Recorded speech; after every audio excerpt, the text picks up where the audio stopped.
Regresamos con la hora clave. Recordamos que pueden interactuar con nosotros a través de la etiqueta numeral hora clave. Y le damos la bienvenida a nuestro invitado, el doctor Andrés Ollano, investigador del IBICS, miembro correspondiente nacional de la Academia Nacional de la Medicina y además individuo de número de la Sociedad Venezolana de Historia de la Medicina. Así es. Bienvenido. Gracias. Bueno, aquí tenemos nosotros este personaje que realmente es bastante cautivador, que es el doctor Jacinto Convit, que bueno, fue un investigador, epidemiólogo, infectólogo muy eminente. Ahora, sería bueno volver ahora con motivo de estos 11 años de que él murió. Sería muy bueno volver sobre los reales aportes, porque ha habido, con respecto al doctor Convit, muchas cosas que se han dicho. Algunas te dicen, mira, esto fue así, esto no fue exactamente así, pero sin duda que sus aportes tienen que haber sido notables cuando es un hombre tan prestigiado, ¿no? Correcto. Sí, sí. Bueno, en primer lugar, muchísimas gracias por esta invitación a hablar sobre un aspecto que naturalmente toca la ciencia en Venezuela, un campo algo desasistido por otro lado, pero que pone de relieve el desarrollo de algunos personajes como el que tú acabas de mencionar, el doctor Jacinto Convit, quien logró una actividad internacional, particularmente, como casi todo el mundo sabe, en el tratamiento de la lepra. ¿Okay? Enfermedad bíblica. Claro, correcto. Desde la antigüedad se conoce, probablemente en la antigüedad estaba mezclado con otros tipos de enfermedades, pero evidentemente una enfermedad que por la discriminación a la que estaban sometidos los pacientes y a la estigmatización de los mismos, era una enfermedad, y sigue siendo todavía una enfermedad, está considerada por la Organización Mundial de la Salud como una enfermedad desasistida. ¿Sigue habiendo lepra en el mundo? Sí, claro. ¿Cuánto? Seguro. Se estima que aproximadamente ocurren unos 200.000 nuevos casos al año. Caray. Sí. Y en la Venezuela del siglo pasado era una de las grandes fenómenos, ¿no? Peligrosos para la salud. Claro. Junto con el paludismo. Correcto. Y eso significa, pero con el agravante de que siendo una enfermedad, como dice Maki, bíblica, estigmatizada, los pacientes, los enfermos, eran tratados de una forma tal que eran recluidos en sitios particulares. Totalmente. La gente les huía como a la peste. Claro, Entonces, claro. La palabra sigue siendo muy impactante, muy impactante. En ese sentido. Ahora, lo que pasa es que yo lo que siento es que es decir, tal vez no sería él el único en el mundo, obviamente, pero en este país yo creo que fue el primero que le dio una dignidad a esos pacientes de lepra. Que le decía, bueno, aíslenlo porque es necesario que estén aislados, porque parece que eso se contagia muy, hay contagio, ¿no?, con ellos. Pero trátenlos como seres humanos, son Correcto. seres enfermos, hay que curarlos y punto. Sí, sí, efectivamente, la segregación viene desde que los españoles... Desde que leemos la Biblia. Correcto. Por cierto, la enfermedad no existía en América. Antes del descubrimiento. Probablemente, naturalmente, el fenómeno de la conquista, con todos los europeos que llegaron a las diferentes partes de América, naturalmente trajeron esa enfermedad para acá. Y naturalmente, fíjate, la enfermedad no es muy contagiosa, ¿ok? De manera que el número de enfermos no es tan grande. Pero es una enfermedad que, como en los años 40, 50, no tenía cura, los enfermos terminaban deformándose, causaban una impresión muy mala. Por esa razón los segregaban. Los aislaban. Exacto. Existe la famosa isla de Providencia en el lago de Maracaibo, donde había un leprocomio, leprosario, lo llamaban algunos otros. En la época de... Y estaba también el de La Guaira acá, ¿no? En la época de Cipriano Castro se creó uno nuevo en Cabo Blanco. Cabo Blanco. Así Más sería o menos, la incidencia de la enfermedad. Bueno, Y allí los traían de diferentes partes de Venezuela, o sea, no eran solamente de Venezuela, simplemente donde descubrían un enfermo con esta enfermedad, pues simplemente lo agarraban. Ahora, ¿eso es un virus o qué es eso? No, es una bacteria, es un bacilo de la misma familia de la tuberculosis.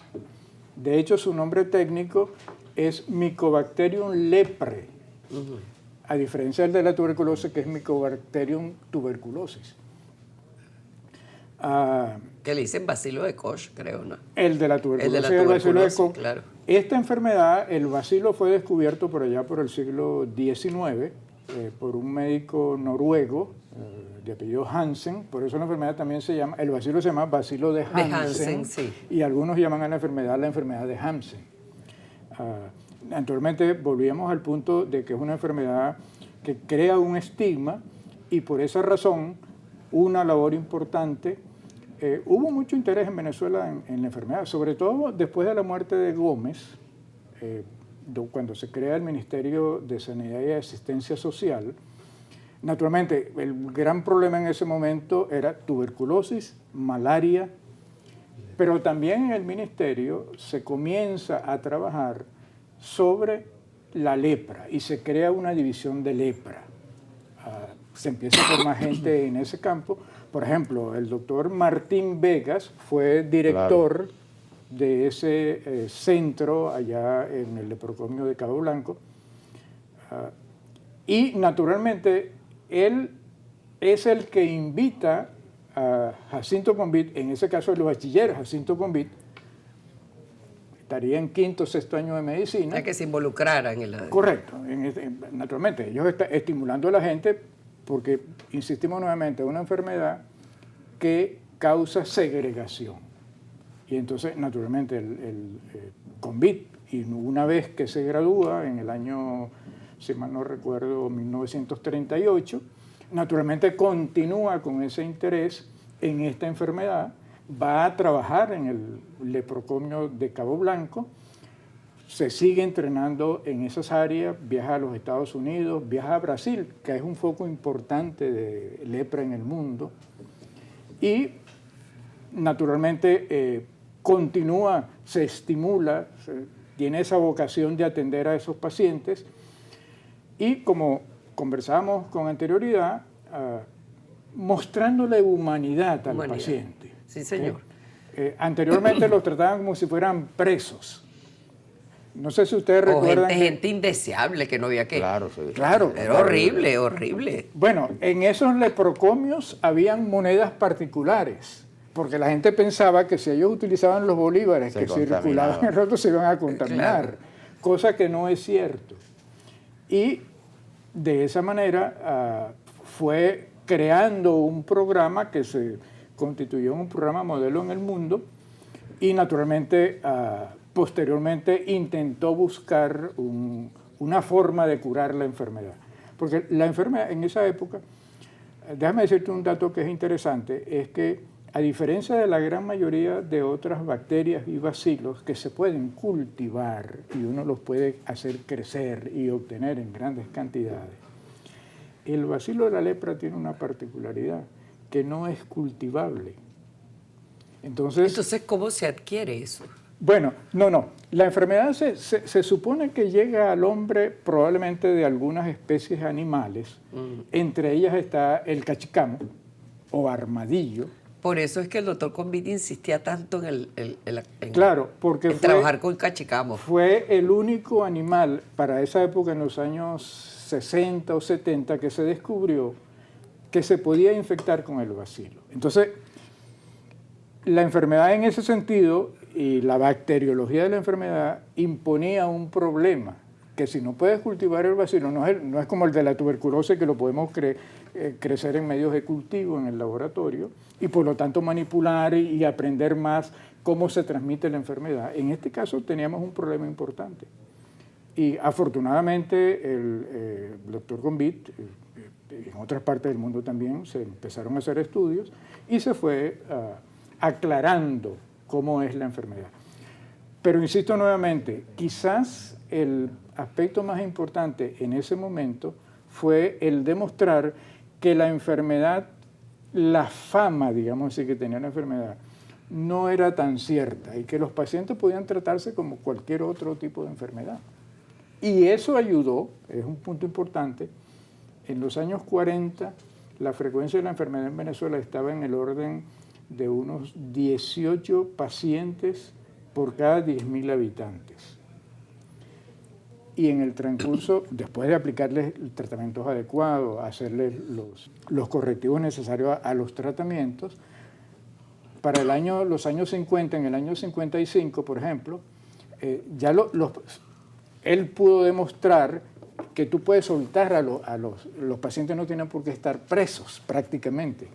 Tú los puedes mandar afuera con sus tratamientos, que ya habían una serie de tratamientos en ese momento. A partir de los años 40 se comenzaron la industria farmacéutica, los laboratorios farmacéuticos crearon varios medicamentos que son efectivos contra la lepra y que por lo menos hacen que los pacientes no se vuelvan infecciosos, no contaminen a otros. La enfermedad es tratable, la enfermedad es curable, no es una enfermedad que no tiene cura, la enfermedad tiene cura. Bueno, sin duda alguna un gran trabajo y un gran esfuerzo lo que realizó el doctor Convip, ¿no? De hecho, un aspecto importante es el que él pensaba que debía haber mejores tratamientos. Y teniendo entrenamiento en el campo de la inmunología, campo donde yo me desempeño, intentó buscar una vacuna. Al obtener el material de los bacilos a partir de los armadillos o de los cachicamos, entonces logró por allá, por la época, en los años finales de los 70, comienzos de los 80, una vacuna que desafortunadamente no resultó exitosa, pero de todas maneras avanzó mucho el conocimiento de la enfermedad. Y a su vez, Venezuela en ese momento, a través del trabajo que él desarrolló durante mucho tiempo, se transformó en un centro internacional decretado por la Organización Mundial de la Salud para el entrenamiento de la lucha antileprosa. Está muy bien. Correcto. Bueno, muchísimas gracias por haber estado con nosotros. Muchas gracias. Ya volvemos.